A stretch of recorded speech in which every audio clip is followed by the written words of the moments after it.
Hello दोस्तों, मैं अभिषेक स्वागत करता हूं आप सभी का अपने यूट्यूब चैनल फिट ITI पे। आज यहाँ पे हम लोग यूपी आर्मिनल TG2 की जो है वो पूरी सीरीज़ लेकर के चल रहे थे। तो उसमें जो आज हमारा चैप्टर होने वाला है वो होने वाला है वेल्डिंग। हमने इससे पहले सीट मेटल यानी कि धातु चादरण कार्य कंप्लीट कर लिया है। उसके बाद हमने हेल्थ और सेफ्टी वाला चैप्टर भी कंप्लीट कर लिया है।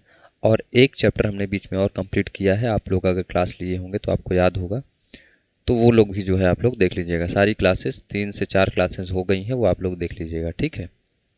यहाँ पे आज हम लोग डिस्कस करने वाले हैं क्या, वेल्डिंग।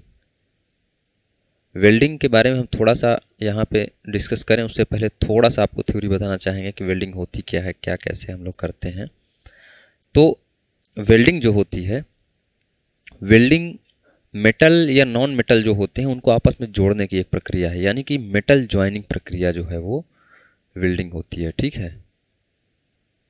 वेल्डिंग क्या होती है? वेल्डिंग का मतलब होता है, अगर यहाँ पे हम लिखें, अभी हम लोग आएंगे ऑब्जेक्टिव पे, थोड़ा सा आपको थ्योरी बताना चाह रहे हैं। धातु जोड़ प्रक्रिया, ठीक है। जैसे हम लोग एक कागज को दूसरे कागज से जोड़ने के लिए किसका प्रयोग करते हैं? गम का प्रयोग करते हैं, गोंद का प्रयोग करते हैं, जो आता है, आप 2 रुपए मार्केट से लाते होंगे। फोटो वगैरह चिपकाने के लिए प्रयोग करते हैं ना गम का। प्लास्टिक को प्लास्टिक से चिपकाने के लिए फेविक्विक का यूज़ करते हैं। उसी प्रकार से मेटल को मेटल से, मेटल को नॉन मेटल से, नॉन मेटल को मेटल से, यानी कि धातुओं को आपस में जोड़ने के लिए जो प्रक्रिया अपनाई जाती है उसको हम लोग क्या कहते हैं? उसको वेल्डिंग कहते हैं, ठीक है। अब ये वेल्डिंग कई प्रकार की हो सकती है। जैसे आपको कागज़ से कागज़ चिपकाना होता है तो आप लोग अलग गोंद का प्रयोग करते हैं। अब जब वहीं पे आपको कागज़ को किसी और मटेरियल से चिपकाना हो गया तो आप वहीं पे अलग प्रयोग करते हैं, है ना। जैसे आप प्लास्टिक देखते हैं, तो प्लास्टिक जैसे कि जो टीवी रेडियो वाली प्लास्टिक होती है उसको आप फेविक्विक से चिपकाएंगे तो वह नहीं चिपकेगा, है ना।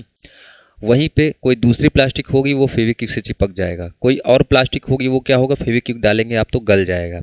तो वहाँ पे भी जो है अलग अलग मटेरियल आते हैं, अलग अलग गम आते हैं चिपकाने के लिए। जैसे एयरल डाई एक आता है, अगर आपका बहुत हार्ड प्लास्टिक है, टीवी वगैरह के जो होते हैं प्लास्टिक होते हैं, जो ब्लैक प्लास्टिक होती है। तो उसी प्रकार से वेल्डिंग जो है, एक वेल्डिंग ऐसी एक प्रोसेस नहीं होती है कि जिससे पूरी वेल्डिंग से हम पूरे मटेरियल को जोड़ देंगे, ऐसा नहीं करना है। इसमें भी कई प्रकार की वेल्डिंग आती है। तो थोड़ा सा जो है हम यहाँ पे आपको बताने की कोशिश करेंगे, बहुत अंदर नहीं, हम अभी क्वेश्चन में डिस्कस कर लेंगे। बट वेल्डिंग जो होती है वो 3 प्रकार की होती है। एक होती है ठोस वेल्डिंग, एक होती है द्रव वेल्डिंग, और एक होती है ठोस धन द्रव वेल्डिंग, ठीक है। अब इसी द्रव वेल्डिंग को हम लोग क्या बोलते हैं? गलन वेल्डिंग। क्योंकि द्रव है तो गल रहा, गल गया है, गल के ही द्रव बना है, इसीलिए इसको हम लोग क्या बोलते हैं? फ्यूजन वेल्डिंग, ठीक है। अब फ्यूजन वेल्डिंग और ठोस वेल्डिंग, इन सब वेल्डिंग में कौन कौन सी वेल्डिंग आती है? जैसे ठोस में देखिए घर्षण वेल्डिंग, घर्षण वेल्डिंग, ठीक है। उसके बाद ultrasonic welding, ultrasonic welding, forge welding, forge welding, ठीक है। उसके बाद फ्यूजन वेल्डिंग में क्या आता है? फ्यूजन वेल्डिंग में 3 आता है। एक आता है केमिकल यानी रासायनिक वेल्डिंग, एक आता है आर्क वेल्डिंग, और एक आती है प्रतिरोध वेल्डिंग, ठीक है। अब ठोस और द्रव में क्या आता है? इसमें 2 आता है। कौन सा? एक सोल्डरिंग और एक ब्रेजिंग। ये 2 वेल्डिंग जो है इसमें आती हैं। सोल्डरिंग ब्रेजिंग आप लोग जान गए होंगे। देखिए, जो ठोस होता है ना उसको हम लोग ऑटोजीनियस भी बोलते हैं, कभी आपसे पूछा गया। द्रव हो गया जो, इसको हम लोग होमोजीनियस बोलते हैं। और ठोस द्रव को क्या बोलते हैं हम लोग? हेट्रोजीनियस, ठीक है। अब जो ये ठोस वेल्डिंग होती है ये लेस देन 5 mm थिकनेस, यानी कोई पतली जोड़ अगर आपको बनानी है, कोई पतली चादर हो गई, तो वहाँ पे आप लोग क्या यूज़ करेंगे? वहाँ पे ठोस वेल्डिंग यूज़ करेंगे। बाकी अधिकतर जो हम लोग सबसे ज़्यादा वेल्डिंग यूज़ करते हैं वो क्या यूज़ करते हैं? ये होमोजीनियस वेल्डिंग या द्रव वेल्डिंग। इसमें से हम लोग रासायनिक वेल्डिंग में गैस वेल्डिंग आती है और थर्मिट वेल्डिंग आती है। आर्क वेल्डिंग में आपने टिग और मिग का नाम सुना होगा और सबमर्ज आर्क वेल्डिंग का नाम सुना होगा। प्रतिरोध में आपने सीम, स्पॉट और रेजिस्टेंस वेल्डिंग का नाम सुना होगा, ठीक है। उसी प्रकार से ठोस द्रव में जो सोल्डरिंग और ब्रेजिंग है, ये इलेक्ट्रॉनिक इंडस्ट्री में, जैसे मोबाइल वगैरह आप कहीं जाते हैं, टीवी रेडियो बनवाने जाते हैं, तो वहाँ पे सोल्डरिंग का प्रयोग किया जाता है, और थोड़ा सा उससे हार्ड हमको करना पड़ जाए तो वहाँ पे ब्रेजिंग का प्रयोग करते हैं। ठीक है, इतना चीज़ जो है आपको बेसिक बेसिक समझ में आ गया होगा कि मैं आपको कहना क्या चाह रहा हूँ। अब जैसे वेल्डिंग करते हैं तो हम लोग कई सुरक्षा चीज़ अपनाते हैं। वेल्डिंग में जो है जोड़ होते हैं, उन जोड़ों को भी आपको समझना पड़ेगा, लेकिन फिर भी जो है वेल्डिंग क्या है, वेल्डिंग एक प्रकार का जोड़ है, ये भी आपको बता देते हैं, यानी जॉइंट है। तो जॉइंट जो होते हैं ना, बेसिकली दो प्रकार के होते हैं, और अच्छे से हम लोग डीपली डिवाइड करते हैं तो जॉइंट तीन प्रकार के होते हैं। एक क्या होता है, स्थाई, एक होता है अर्ध स्थाई, और एक होता है अस्थाई। अब स्थाई में आपका जो वेल्डिंग हो गया ना, वेल्डिंग, ये आपका जो होता है वो स्थाई में आता है। अब देखिए अर्ध स्थाई जो है, देखिए बेसिकली जो होता है, स्थाई और अस्थाई दो ही प्रकार के जॉइंट होते हैं, लेकिन हम लोग बहुत डीप में अगर जाते हैं तो अर्ध स्थाई आ जाता है। तो अर्ध स्थाई में हम लोग रिवेट को डाल देते हैं और सोल्डरिंग को। ठीक है, रिवेट और सोल्डरिंग जो होता है अर्ध स्थाई होता है, और अस्थाई क्या होता है, नट बोल्ट। नट बोल्ट जो होता है वो अर्ध। इसका मतलब क्या होता है कि स्थाई का मतलब हो गया, अगर ऐसा जोड़ आपने बनाया, अगर आप उसको बाद में कभी खोलने की कोशिश करें तो आपका जो बेस मेटल है, यानी कि जो आपकी कार्यखंड है, वर्कपीस है, जो आपकी प्लेट है, वो प्लेट भी क्या हो जाए, डिफेक्ट हो जाए, खराब हो जाए। आप जान रहे होंगे कहीं पे आप वेल्डिंग करा देते हैं, फिर आप उसको खोल नहीं सकते, खोलेंगे कैसे, उसको काट के तोड़ के ऐसे ही काटेंगे, यानी कि आपका वो जो है वहाँ से तो खराब ही हो जाएगा। अब अर्धस्थाई में क्या होता है, अर्धस्थाई में कभी कभी फास्टनर हमारा खराब हो जाता है, कभी कभी हमारा जो है मटेरियल भी फट जाता है, इसमें दोनों चीज़ होने की पॉसिबिलिटीज़ होती हैं। बट अस्थाई जो होता है, इसमें हमारा दोनों चीज़ जो है वो सेफ रहता है। अगर ये प्लेट इस प्लेट को आपस में नट बोल्ट से जोड़ा है, तो आप नट खोल देंगे, बोल्ट खोल देंगे, तो प्लेट हमारी अलग हो जाएगी और नट बोल्ट हमारा अलग हो जाएगा, तो वो भी यूज में आ जाएगा, वो भी यूज में हो जाएगा, दोनों खराब नहीं होगा। ठीक है, उसके बाद एक पोलैरिटी शब्द का यूज हम लोग वेल्डिंग में करते हैं। पोलैरिटी क्या होती है बता देता हूँ, यहाँ पे लिखता नहीं हूँ मैं। पोलैरिटी जो होती है वो करंट की दिशा निर्धारित करती है, और करंट जो है वो हमने आपको बताया, जो द्रव वेल्डिंग में आर्क वेल्डिंग हमने आपको बताया है, आर्क वेल्डिंग हो गई, रेजिस्टेंस वेल्डिंग हो गई, तो यहाँ सब जो है वो पोलैरिटी हम लोग यूज़ करते हैं। ठीक है, और जो ट्रांसफार्मर यूज़ किया जाता है वो स्टेप डाउन ट्रांसफार्मर का हम लोग यूज़ करते हैं वेल्डिंग में। ठीक है, क्योंकि हमको कम करंट चाहिए होता है। ठीक है, कम वोल्ट चाहिए होता है। अब उसके बाद ये ट्रांसफार्मर की बात हो गई, हमने आपको बता दिया। पोलैरिटी क्या होती है, दो प्रकार की होती है, एक सीधी पोलैरिटी होती है और एक विपरीत पोलैरिटी होती है, यानी कि स्ट्रेट पोलैरिटी और रिवर्स पोलैरिटी। स्ट्रेट पोलैरिटी और रिवर्स। तो स्ट्रेट पोलैरिटी में क्या होता है, इलेक्ट्रोड जो होता है वो नेगेटिव होता है। जो बच्चा ये भी सही से देख लेगा ना, तो उसको ऑब्जेक्टिव करने की जरूरत नहीं पड़ेगी।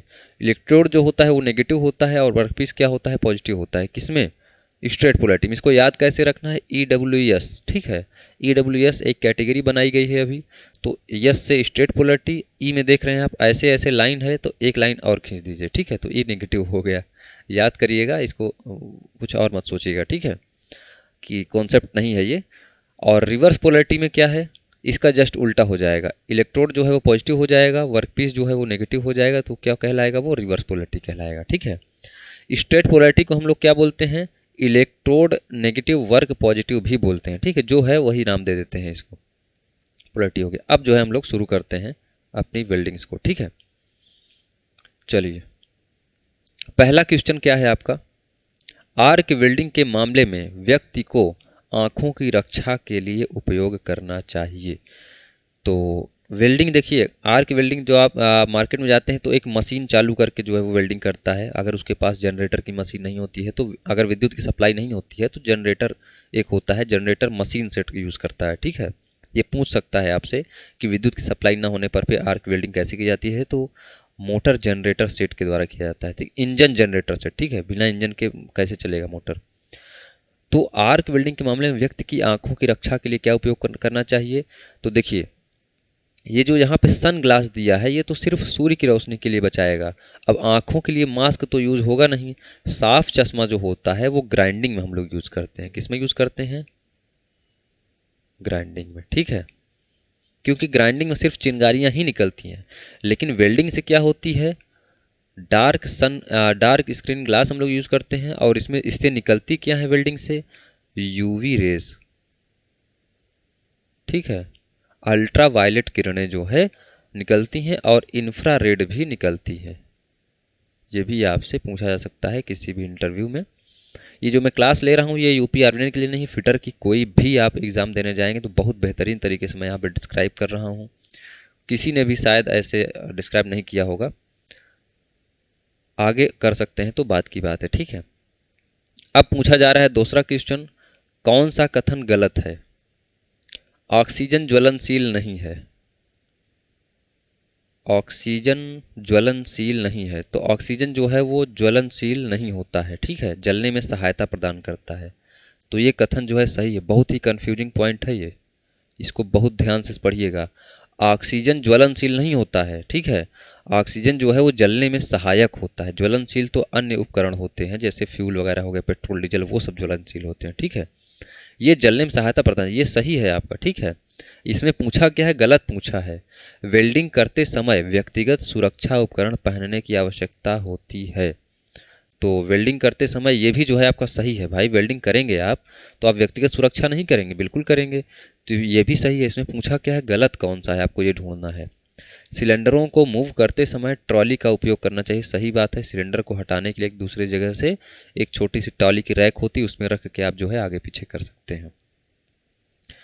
अब देखिए, एसिटिलीन और ऑक्सीजन सिलेंडरों को एक साथ स्टोर नहीं, कभी नहीं करना चाहिए, ठीक है। ये जो है इसका डी ऑप्शन जो है ये गलत हो जाएगा, ठीक है, ये ऑप्शन जो है वो गलत है।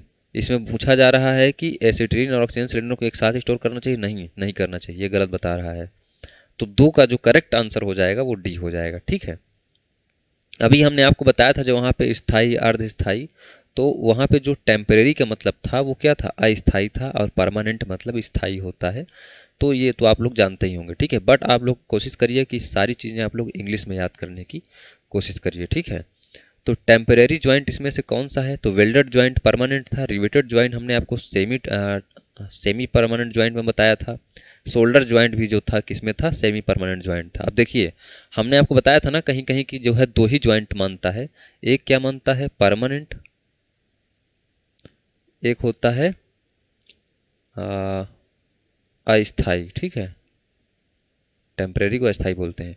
तो इसी परमानेंट में जो है ना वो सोल्डरिंग और रिवेटिंग को भी ले लेता है। अब जब कभी कभी अर्धस्थाई एक मान लेता है सेमी परमानेंट, तो सेमी परमानेंट में जो है वो डाल देता है उसको। तो सेमी परमानेंट को हमको एज ए परमानेंट ही ट्रीट करना है, ठीक है। तो वही यहाँ पे ऑप्शन भी किया है, शोल्डर ज्वाइंट और रिवेटेड ज्वाइंट को इसने जो है वो परमानेंट ज्वाइंट में किया है। हालांकि ये सिर्फ टेम्परेरी के बारे में पूछा है, तो ये सेमी परमानेंट के बारे में भी ट्रीट कर सकता है, बट आप लोग इसको याद रखिए, आपसे कभी पूछा जा सकता है। उसके बाद जो चौथा ऑप्शन है प्रेस फिट ज्वाइंट, ये जो है इसका करेक्ट आंसर हो जाएगा, ठीक है। बाकी तीन ऑप्शन आपको पता ही है। अब देखिए चौथा क्या है, वह पोजीशन जिसमें वेल्डिंग करना सबसे आसान होता है। देखिए वेल्डिंग की जो पोजीशन होती है उसको हम लोग फ्लैट हो गया, फिर हॉरिजेंटल हो गया, फिर ओवर फ्लैट हो गया, हॉरिजेंटल हो गया, वर्टिकल हो गया, ओवरहेड हो गया। तो ये 4 से 5 प्रकार की वेल्डिंग की पोजीशन होती है। इनको हम लोग क्या करते हैं, 1G 2G 3G 4G से डिनोट करते हैं। जैसे फ्लैट को हम लोग बोलते हैं 1G, याद करिए, इसको पूछा जा सकता है आपसे। यूपी आर्मी का पेपर का जो सिनेरियो है वो चेंज हो रहा है, तो चीज़ें जो है आपको थोड़ा सा अलग याद करनी पड़ेंगी। उसके बाद हॉरिजेंटल को हम लोग क्या बोलते हैं, 2G बोलते हैं। उसके बाद वर्टिकल को हम लोग क्या बोलते हैं, 3G बोलते हैं, और ओवरहेड को हम लोग 4G बोलते हैं, ठीक है। एक 5G और 6G भी होता है, लेकिन अभी वो आपको जानने की आवश्यकता नहीं है, ठीक है।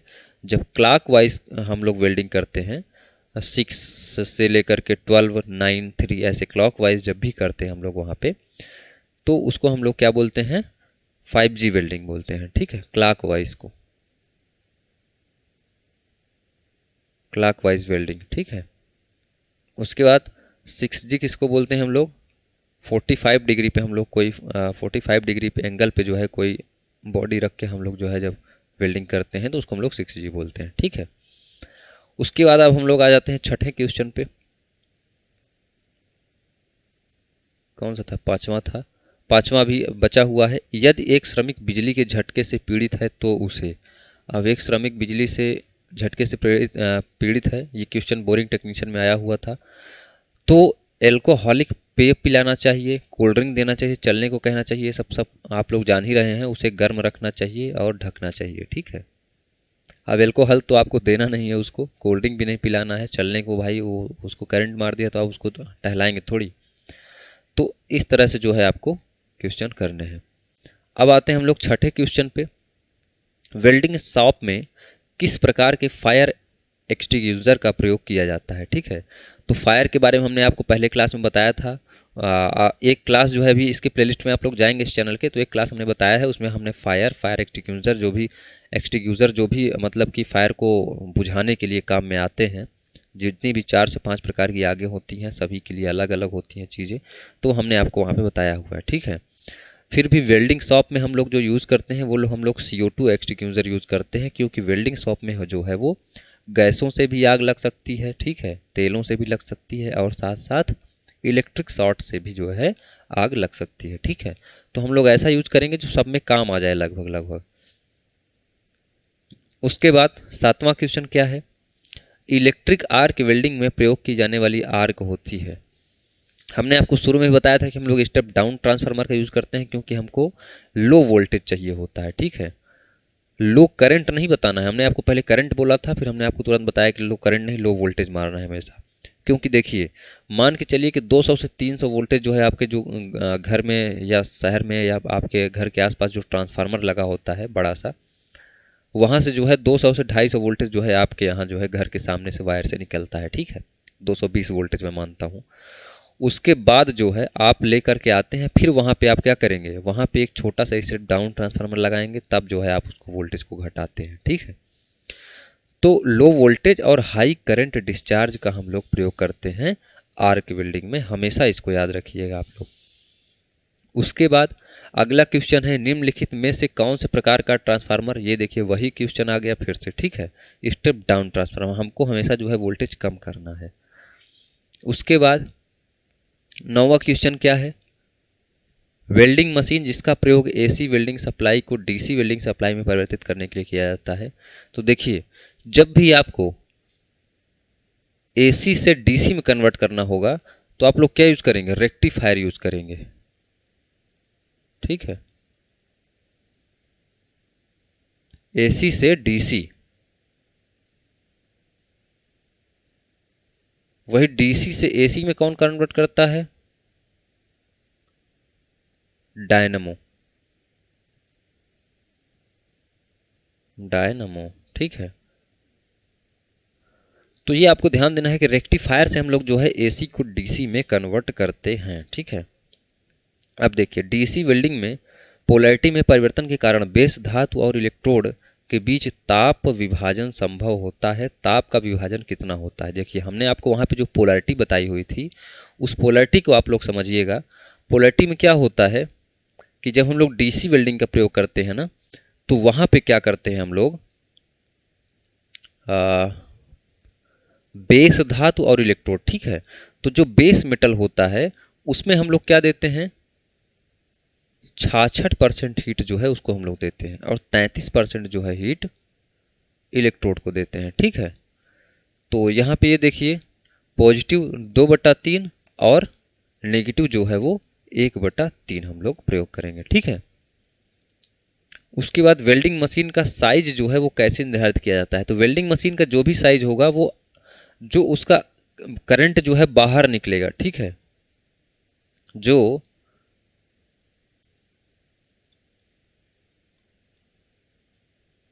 एक्सटर्नल रीडिंग होती है, यानी कि आउटपुट एम्पियरेज द्वारा, ठीक है। तो एक्सटर्नल रीडिंग के अनुसार ही जो हम लोग वेल्डिंग मशीन की साइज का निर्धारण करते हैं, ठीक है।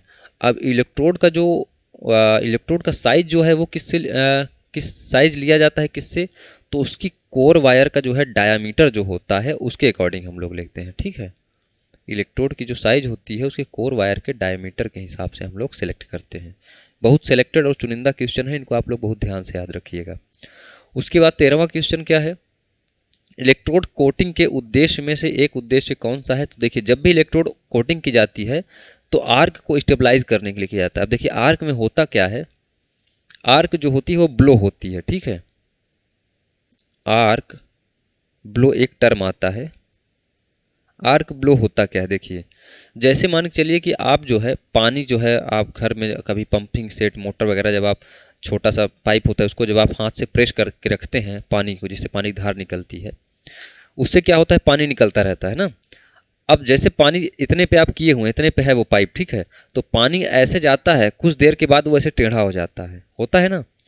तो उसी तरह से जो है जो हमारी आर्क होती है, जो हमारी आग निकलती है, जो हमारी फ्लेम निकलती है, कुछ भी जो हमारी जिस प्रकार की वेल्डिंग है निकल रही, तो वो क्या होती है कि नीचे आते आते इतनी लंबी हो जाती है कि मैग्नेटिक इफेक्ट के कारण, हवा के कारण, बाहरी कई सारे इफेक्ट, कई सारे उसके रीज़न होते हैं कि वो थोड़ा सा क्या होती है, यहाँ आते आते आते आते यहाँ पे ऐसे टेढ़ी हो जाती है। और वर्कपीस हमारा यहाँ रखा हुआ है जिसको हमको जोड़ना है, यहाँ से एक कटा हुआ है मटेरियल, यहाँ से हमको दो प्लॉट को आपस में जोड़ना था। अब इतना दूर से हमने नोजल दिया, अब यहाँ से जो है आग निकली और यहाँ आते आते क्या हुई, ये टेढ़ी हो गई।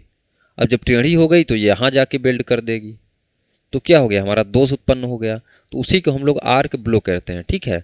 तो जब हम लोग इलेक्ट्रोड की कोटिंग करते हैं ना, वो आर्क को स्थिर करने के लिए करते हैं। अब इलेक्ट्रोड की कोटिंग कैसे होती है, जो इलेक्ट्रोड होता है उसमें हम लोग क्या करते हैं, कोट कर देते हैं, बाहर से फ्लक्स की कोटिंग करते हैं, जो कि बाहर से जो है वो आने वाली सराउंडिंग इफेक्ट को जो है वो रोकता है, और जिससे जो है हमारी आर्क जो है वो सील्ड रहती है, सुरक्षित रहती है, ठीक है, और इधर उधर विचलित नहीं हो पाती। आर्क का अपने पथ से विचलित हो जाना ही आर्क ब्लो कहलाता है, ठीक है, ये ध्यान रखेंगे आप लोग।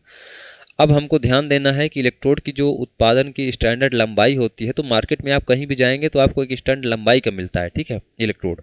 तो लगभग लगभग वो 400 के आसपास जो रहता है, तो 350 से 450 जो है वो दो स्टैंडर्ड लंबाई जो है हमारे मार्केट में मिलती है हमको, ठीक है। कौन कौन सी, 350 और 450 mm। उसके बाद हम लोग आ जाते हैं 15 नंबर क्वेश्चन पे। ऑक्सीजन और एसिटिलीन होसिस के सही रंग हैं। तो देखिए ऑक्सीजन का जो सही रंग होता है वो आपको पता होना चाहिए। ऑक्सीजन का जो रंग होता है, ऑक्सीजन का जो रंग होता है वो होता है ब्लैक, और C2H2 एसिटिलीन की बात कर रहा है ना, हाँ ठीक है एसिटिलीन है, तो एसिटिलीन का कैसा होता है, मैरून होता है। तो यहाँ पे देख लीजिए, यहाँ पे लाल दिया हुआ है क्या, नहीं ठीक है मैरून दिया है। ऑक्सीजन के लिए काला और एसिटिलीन के मैरून, ठीक है। कहीं कहीं अगर मैरून ऑप्शन में नहीं रहेगा तो आपको लाल भी टिक करना पड़ेगा, ठीक है, क्योंकि लाल लगभग लगभग मैरून जैसा ही है, हालांकि है बिल्कुल डिफरेंट, लेकिन अगर आपको ऑप्शन नहीं मिल रहे हैं तो आपको वही करने पड़ेंगे, ठीक है। एसिटिलीन सिलेंडर में एसिटिलीन जो है वो किस रूप में डिज़ोल्व की जाती है, तो वो एसीटोन रूप में जो है वो डिज़ोल्व की जाती है। आप कभी इस टाइप की वेल्डिंग देखे होंगे, मैं तो जब छोटा छोटा था, जब जाता था स्कूल साइकिल से, तो एक वेल्डिंग की जो है दुकान हुआ करती थी, तो वहाँ पे हमारी जब साइकिल कभी एक आध बार टूटी तो हम वहाँ पे गए, तो हमने देखा कि वहाँ पे दो सिलेंडर, एक बहुत लंबा सा सिलेंडर रखा हुआ था और एक बहुत छोटा सा। तो छोटे वाले सिलेंडर में वो चूना जैसा कुछ पानी में घोल के लाया और खोल के उसमें डाल दिया, और नीचे चूना जो है काफ़ी ज़्यादा गिरा भी रहता है। तो बाद में हमको समझ में आया कि वो जो है वो एसीटोन फॉर्मेट में जो है वो डालता है उसको, और कभी कभी पूछेगा भी आपसे कि एसिटिलीन जो है सिलेंडर में कौन से फॉर्म में हम लोग रखते हैं, तो लिक्विड यानी कि द्रव फॉर्म में रखते हैं, ठीक है। और जो बड़ा वाला होता है ये ऑक्सीजन का सिलेंडर होता है, ये काले कलर का जो है होता भी है, और ये मैरून होता है, ये हमने देखा है खुद। बाद में जब हमने पढ़ी चीज़ों को, जब मैंने मैकेनिकल ब्रांच लिया और 1 डेढ़ साल हमने पढ़ा, उसके बाद हमको पता चला कि अच्छा ये वही मशीन थी, इसलिए उसका ये काम था, ठीक है। तो चीज़ें कई बार आपके आस पास घटित होती रहती हैं, बट जानकारी नहीं होने की वजह से जो है वो वंचित रह जाते हैं। तो ठीक है, 17 नंबर क्वेश्चन क्या है, कटिंग ब्लो पाइप के टिप में सेंटर होल का कार्य क्या होता है। तो देखिए कटिंग ब्लो पाइप होती है, उसके टिप में एक सेंटर होल होता है। उस सेंटर होल का काम क्या होता है, तो उस सेंटर होल का काम सिर्फ ये होता है कि जैसे हम लोग कट कर रहे हैं उस समय ऑक्सीजन की जो मात्रा है उसको जो है मेंटेन रखना। इसका मतलब हो गया कि काटते समय जो है वो ऑक्सीजन की ज़रूरत पड़ेगी हमको, क्योंकि भाई फ्लेम तो जलेगा। तो उस समय जो है वो ऑक्सीजन की सप्लाई कौन करता है, जो कटिंग ब्लो पाइप के जो टिप के सेंटर में होल होता है वही करता है, ठीक है। अब देखिए कास्ट आयरन में दो तत्व होते हैं। कास्ट आयरन आपको पता होगा, cast iron, malleable cast iron, और कई सारे कास्ट आयरन होते हैं, white cast iron, grey cast iron, ठीक है। तो हमने आपको बताया हुआ है, क्लास थ्योरी आप देखेंगे वहाँ पे तो आपको पता चल जाएगा। तो यहाँ पे चीज़ें पूछी जा रही हैं कि जो कास्ट आयरन में दो तत्व होते हैं वो कौन कौन से होते हैं। तो कास्ट आयरन के दो तत्व मेजर जो तत्व होते हैं जिन्हें गैस कटिंग से काटना जो है उन्हीं की वजह से मुश्किल होता है, तो वो सबसे हार्ड होते हैं, गैस कटिंग को जो है वो रोकते हैं। कुल मिला के कास्ट आयरन जो है, कास्ट आयरन में पूछा जा रहा है कि ऐसा कौन सा दो मटेरियल है जो गैस कटिंग की में जो है बाधा उत्पन्न करते हैं, तो वो सिलिकॉन और ग्रेफाइट होता है। ठीक है, तो सिलिकॉन और ग्रेफाइट जो है वो गैस कटिंग में बाधा उत्पन्न करते हैं। उसके बाद गहरे पानी के नीचे कटिंग के लिए किस ईंधन गैस का प्रयोग किया जाता है? तो गहरे पानी के नीचे यानी कि अंडर वाटर हमको करना है तो हम लोग यूज करेंगे क्या? हाइड्रोजन। ठीक है, हाइड्रोजन का प्रयोग हम लोग करेंगे। उसके बाद हम लोग आते हैं 20 नंबर पे। यदि फ्लेम का इनर कोन की लंबाई L mm है तो टिप से धातु की दूरी होनी चाहिए L+2 mm। इसको याद रखिए आप लोग, L+2 mm। ठीक है, उसके बाद हम लोग आते हैं 21 नंबर क्वेश्चन पे। क्लासेस अगर आपको बोर लग रही होंगी तो होता है, क्योंकि अगर चीज़ें समझ में नहीं आती हैं तो ऐसा होता है। ठीक है, बट जो है आपको ध्यान से देखना है, तभी चीज़ें जो है आपके समझ में आएंगी। और एग्ज़ाम जो है वो आपको निकालना है तो थोड़ा सा आपको संघर्ष करना पड़ेगा, थोड़ा सा जो है टाइम देना पड़ेगा। बोरियत महसूस हो रही तो इसका मतलब आपका मन नहीं लग रहा है। कटिंग से पहले प्री हीटिंग के लिए सही फ्लेम होता है। तो कटिंग से पहले प्री हीटिंग, अब सबसे पहले हम समझ लेते हैं कि प्री हीटिंग होती क्या है। देखिए, प्री हीटिंग जो होती है ना, जैसे कोई चीज़ की हम लोग वेल्डिंग कर रहे हैं या उसकी कटिंग कर रहे हैं, तो वेल्डिंग करने से पहले या कटिंग करने से पहले उसको पहले से ही हम लोग थोड़ा सा गर्म कर देते हैं, वही प्री हीटिंग होती है। अब ये हीटिंग जो होती है वो दो प्रकार की होती है, एक प्री हीटिंग ये हो गई और एक दूसरी क्या होती है? Post heating. Post heating, post heating में क्या है कि जो हम काम कर रहे हैं उस करने के बाद जो है उसको गर्म कर दिया जाता है। जैसे कास्ट आयरन हो गया, कास्ट आयरन के हम लोग जब वेल्डिंग करते हैं तो वो क्या होता है, बहुत डक्टाइल मटेरियल का होता है कास्ट आयरन, है ना। तो उसकी हम लोग डायरेक्ट वेल्डिंग करेंगे, क्या होगा? टुकड़ों में टूट जाएगा, ब्रिटल हो जाएगा, उसमें रेसिडुअल स्ट्रेस हो जाएंगे, इंटरनल जो है रह जाएगा। इसके लिए हम लोग उसको थोड़ा सा पहले से गर्म कर देते हैं। जब गर्म कर दिए तो मुलायम हो गया। जैसे प्लास्टिक क्या होता है, जैसे आप कभी किसी प्लास्टिक की पाइप में दूसरे पाइप को इंसर्ट कराते हैं तो नहीं जाता है, तो उसको आप थोड़ा सा गर्म करते हैं ना। जब गर्म करते हैं तो वो मुलायम हो जाता है, तब आराम से जो है एक पाइप को दूसरे पाइप में आप लोग डाल देते हैं। आप लोगों ने किया होगा ऐसा, एग्जाम्पल मैं इसीलिए दे रहा हूँ। तो उसी प्रकार से जो है प्री हीटिंग हम लोग प्री हीटिंग ही बोलेंगे। पाइप को हम लोग पहले थोड़ा सा गर्म करके उसके बाद पाइप को इंसर्ट करते हैं तो वो प्री हीटिंग हो गया। और कभी कभी क्या होता है कि पाइप हम लोग थोड़ा सा चली जाती है, उसके बाद हम लोग बाहर से जो है आग दिखाते हैं तो वो पोस्ट हीटिंग होता है। बहुत अजीब एग्जाम्पल है, क्योंकि पाइप का और मटेरियल के बिल्कुल अलग हो जाएगा, है ना। लेकिन जो है वेल्डिंग से उसका दूर दूर तक कोई नाता नहीं। लेकिन आप लोग समझने के लिए सोचिए कि पाइप जो हो गया, तो जैसे हम लोग पहले से गर्म करके इंसर्ट कर रहे हैं दूसरे पाइप को तो वो है प्री हीटिंग हो गया, लेकिन बाद में हम लोग कर रहे हैं तो वो पोस्ट हीटिंग हो गया, वही बात होती है। तो सही फ्लेम कौन सी होती है प्री हीटिंग के लिए? तो न्यूट्रल फ्लेम से हम लोग प्री हीटिंग करते हैं। ठीक है, अब फ्लेम जो होती है वो तीन प्रकार की होती है। ऑक्सीडाइजिंग में जो है ऑक्सीजन की मात्रा ज़्यादा होती है, कार्बोराइजिंग में जो है वो C2H2 की मात्रा ज़्यादा होती है, और न्यूट्रल फ्लेम में क्या है, दोनों एक और एक के रेशियो में होते हैं, बराबर होते हैं। ठीक है, ये ऑक्सीजन और एसिटिलीन के मिक्सचर से ही ये तीनों जो है बनाई जाती हैं। अब उसके बाद आते हैं हम लोग गैस कटिंग करते समय नोजल को क्या करना चाहिए? कार्य के लगभग 7 स्पर्श करना चाहिए, और कार्य से 10 mm दूर रखना चाहिए, कार्य से 2 mm दूर रखना चाहिए। तो कार्य से लगभग लगभग जो है 5 से 7 मीटर जो है वो दूरी पे रखना चाहिए। ठीक है, 10 बहुत ज़्यादा हो जाएगा, तो इसलिए जो है इसका करेक्ट आंसर क्या हो जाएगा? डी हो जाएगा। ठीक है, आते हैं हम लोग 23 पे। कटिंग करते समय यदि ब्लो पाइप को बार बार आगे पीछे मूव किया जाए तो कर्व कैसा बनेगा? कटिंग करते समय बार बार ब्लो पाइप को आगे पीछे करेंगे तो जो कर्व बनेगा ना वो बहुत बड़ा बन जाएगा। ठीक है, उसके बाद 24 नंबर क्वेश्चन क्या है? गैस कटिंग में यदि बहुत कम ऑक्सीजन सप्लाई की जाती है तो जब ऑक्सीजन बहुत कम की जाएगी तो क्या होगा? जैसे मान चलिए कि गैस आपकी जो है यहाँ से ज्वाला निकल रही है, ऑक्सीजन आप उसके ब्लो होल का जो सेंटर वाला पाइप होता है वहाँ से ऑक्सीजन निकलता है, तो जो ऑक्सीजन आएगा ही नहीं तो पूरी तरह से जो है पूरी एनर्जी के साथ जो है वो नहीं जल पाएगा। जैसे मान के चलिए कि आप बचपन में कभी प्रैक्टिकल किए होंगे कि एक आप दीपक जला के उस पर गिलास रख देते हैं, ऊपर से कटोरी रख देते हैं तो बंद हो जाती है, क्योंकि ऑक्सीजन नहीं मिला तो भाई उसकी ज्वाला जो है धीरे धीरे कम हुई फिर घट गई। तो जब ऑक्सीजन नहीं मिल पाएगा तो वो पूरी तरह से अपने परफॉर्मेंस में नहीं आ पाएगा, यानी कि बहुत अधिक टेम्परेचर उसको नहीं मिल पाएगा, अच्छे से जल नहीं पाएगा हमारा फ्यूल। तो धातु जो होगी हमारी वो अच्छी तरह से कटेगी नहीं, क्योंकि हम लोग गैस कटिंग ही तो कर रहे हैं। तो धातु हमारी कटिंग नहीं। बहुत बेसिक बेसिक क्वेश्चन है ये अगर आप कॉमन सेंस से करेंगे तो वहाँ से भी जो है आपके ये हो जाएंगे। ठीक है, चार्जिंग लगा, चार्ज है लैपटॉप। ठीक है, उसके बाद अब हम लोग आते हैं 25 नंबर क्वेश्चन पे। गैस कटिंग में टॉप एज पिघल कर गोल हो गया और काटा गया, फेस स्मूथ नहीं है, इसका कारण क्या हो गया? इसका कारण ये हो गया कि गैस कटिंग से जो है आपका जो फेस जो है स्मूथ इसलिए नहीं होता है कि गैस कटिंग में जो है ऑक्सीजन का जो प्रेशर होता है बहुत ज़्यादा होता है। अब देखिए, इसका जो है टिप को बहुत ऊंचा पकड़ना ये भी हो सकता है। होता क्या है, लेकिन जो आपका जो सरफेस होता है ना उसमें ड्रैग बनते हैं। अगर बहुत ऊंचा हो गया टिप तो उसमें ऐसे ड्रैग बनते हैं, ऐसे ड्रैग बनते हैं। लेकिन अगर क्या हो रहा है, फेस आपकी स्मूथ नहीं हो रही है, तो इसका मतलब हो गया कि ऑक्सीजन का प्रेशर जो है बहुत अधिक हो गया है और जिस वजह से जो है वो स्मूथ जो है फेस नहीं बन पा रही है। ठीक है, तो इसका सी ऑप्शन ना होकर के डी हो जाएगा सिर्फ इसी वजह से।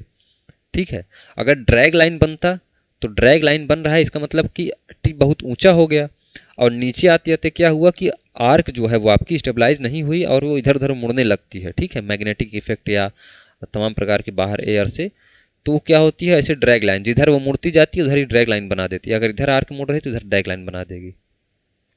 उसके बाद 26 नंबर क्वेश्चन क्या है आपका, गैस द्वारा काटी गई प्लेट के कट में ग्रूव्स और खींची हुई लाइनें दिखाई देती हैं, इसका कारण होता है? तो टिप का कट सरफेस के नज़दीक होना इसका मेन कारण होता है। 26 का ये ऑप्शन, थोड़ा सा जल्दी करेंगे हम लोग। उसके बाद आते हैं हम लोग 27 नंबर पे। 27 क्वेश्चन है, गैस द्वारा काटी गई प्लेट में कट हाई क्वालिटी का है, यद्यपि वर्टिकल खींची गई लाइन के कारण कुछ सरफेस रफनेस है, इसका कारण जो है वो क्या हो सकता है आपको ये बताना है। ठीक है, तो उसका जो कारण हो सकता है कि क्वालिटी का है। ठीक है, कट जो है वो बहुत अच्छे क्वालिटी का है, लेकिन वर्टिकल खींची गई जो लाइन है उसमें सरफेस रफनेस है, इसका मतलब हो गया कि स्पीड जो है बहुत कम है।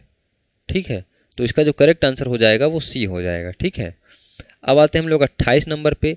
28 नंबर क्या है, ऑक्सी एसिटिलीन कटिंग प्रोसेस में किए जाने वाले कटिंग नोजल का साइज मुख्यतः निर्भर किस पे करता है? तो काटने वाले धातु थिकनेस पे मैटर करता है। आप लोग थिकनेस याद करेंगे, थिकनेस ऑफ मटेरियल। ठीक है, कौन सा बेस मटेरियल, थिकनेस ऑफ यानी काटी जाने वाली धातु की थिकनेस। 28 का ये हो जाएगा। 29 पे हम लोग आए तो वेल्डिंग जोड़ों और कास्टिंग से अतिरिक्त धातु हटाने के लिए किस चीजल का हम लोग प्रयोग करते हैं? तो हम लोग फ्लैट चीजल का प्रयोग करते हैं। चीजल का मतलब होता है छेनी। ठीक है, आप लोग देखे होंगे कभी। उसके बाद आते हैं हम लोग ब्रेजिंग में फ्लक्स का उपयोग करने का क्या फ़ायदा है? तो ऑक्सीडाइजेशन को रोकना, कहीं भी जो है वो फ्लक्स को रोकने का कारण सिर्फ यही होता है कि ऑक्सीडाइजेशन ना हो, जिसकी वजह से जो है वो जंग ना लगे। ठीक है, तो 30 का जो करेक्ट आंसर हो जाएगा वो सी हो जाएगा। ठीक, अब हम लोग आते हैं 31 नंबर पे। स्टील प्लेटों की वेल्डिंग के लिए कौन सा ऑक्सी एसिटिलीन फ्लेम होता है? तो स्टील के लिए हम लोग न्यूट्रल फ्लेम का यूज़ करते हैं। ठीक है, अब हम लोग ऑक्सीडाइजिंग का प्रयोग किस लिए करते हैं? तो ब्रास हो गया, ब्रॉन्ज हो गया, एल्यूमिनियम हो गया। ठीक है, कार्बोडाइजिंग में क्या होता है? स्टेलाइट हो गया।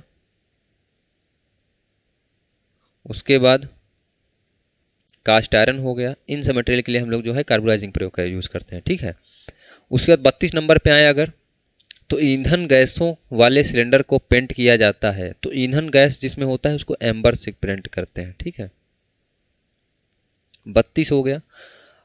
32 क्वेश्चन हमने कर लिया है। थोड़ा सा जो है आज क्वेश्चन कम हुआ, 50 क्वेश्चन का टारगेट रहता है। अभी टाइम बहुत ज़्यादा हो रहा है, आप लोग बोर भी हो रहे होंगे, तो ये थ्योरी जो है वो मैं यहाँ पे थोड़ा सा क्लियर करने की कोशिश किया हूँ, नहीं तो 20 क्वेश्चन जो है आपका वो हो जाता है। ये थ्योरी जो है आप लोग माइंड में सेट कर लीजिएगा। इस वीडियो को शेयर करिए, चैनल पर नए हैं तो चैनल को सब्सक्राइब जरूर करिएगा, बेल आइकन को प्रेस करिए। कोई भी क्वेश्चन हो तो कमेंट करिए। व्हाट्सएप ग्रुप में, टेलीग्राम चैनल पर जुड़ जाइए आप लोग, वहाँ से जो है आपकी सारी क्लासेज जो है वो होती रहेंगी। ठीक है, बाकी ये जो क्लासेज हैं इसकी पीडीएफ चाहिए तो पीडीएफ जो है वो टेलीग्राम चैनल पर मैं सेंड कर दूँगा।